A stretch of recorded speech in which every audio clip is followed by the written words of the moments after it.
मेरा नाम डॉक्टर अनिल बान है और मैं यहाँ चेयरमैन हूँ कार्डियक सर्जरी का मेदांता हॉस्पिटल गुड़गांव में।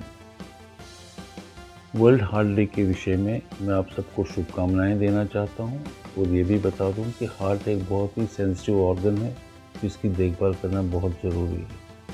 हार्ट एक ऐसा ऑर्गन है बॉडी में जो पूरी ज़िंदगी चलता रहता है, इसको कोई रेस्ट नहीं मिलता, तो इस वजह से इसकी देखभाल करना भी बहुत ही ज़रूरी है। देखभाल करने के लिए ये बहुत ज़रूरी है कि हम जो वेरियस रिस्क फैक्टर्स हैं जो ऑपरेट करते हैं हार्ट की बीमारियां जनरेट करने के लिए, उनकी देखभाल करें।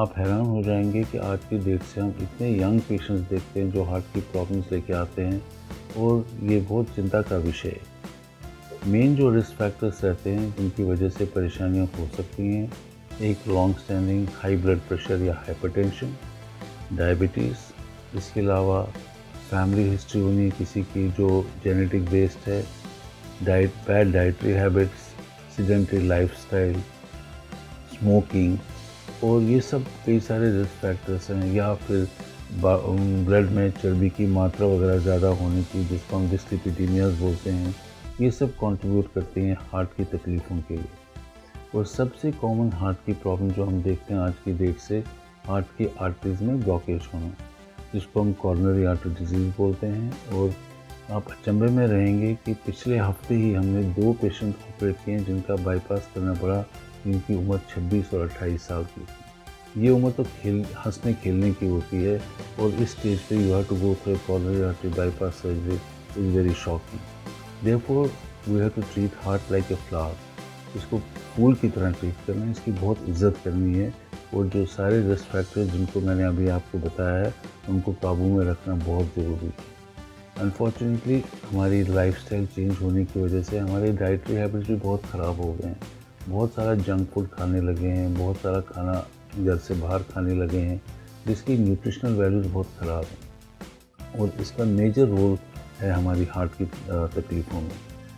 और इसके अलावा जैसे मैंने आपको बताया, अपना ब्लड प्रेशर का ध्यान रखना, अपना डायबिटीज़ का ध्यान रखना, अपनी लाइफस्टाइल को, अपनी स्ट्रेस लेवल्स को कम करना, रेगुलर वर्कआउट्स करना ताकि आपके बॉडी के सारे सिस्टम सही रहें, ये बहुत ज़रूरी है।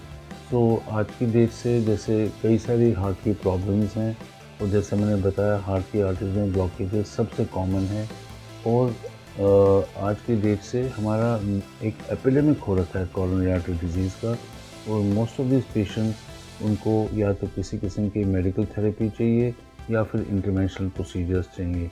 जैसे आप आए दिन सुनते रहते हैं एंजियोप्लास्टी होना, बाईपास प्रोसीजर होना, ये सब आए दिन की अब सिचुएशंस हैं। और आप हैरान होंगे कि बहुत यंग पेशेंट्स को ट्रीटमेंट की ज़रूरत पड़ती थी, जो पहले हम देखते थे 60-70 साल के ऊपर की उम्र में ये प्रॉब्लम्स होती थी। इसके अलावा हार्ट के वाल्व में भी कई बार प्रॉब्लम होती है, जिसकी कई सारी वजह होती हैं और कई सारे पेशेंट्स के हमें वाल्व्स चेंज करने पड़ते हैं या रिपेयर करने पड़ते हैं। हार्ट की जो सबसे मेजर ब्लड वेसल आयोटा जिसको बोलते हैं, उसमें तकलीफ़ें हो सकती हैं, उसमें भी इन सब फैक्टर्स का बहुत इम्पोर्टेंट रोल है। और आजकल हम बहुत सारी आयोटा की डिजीज़ भी देखते हैं।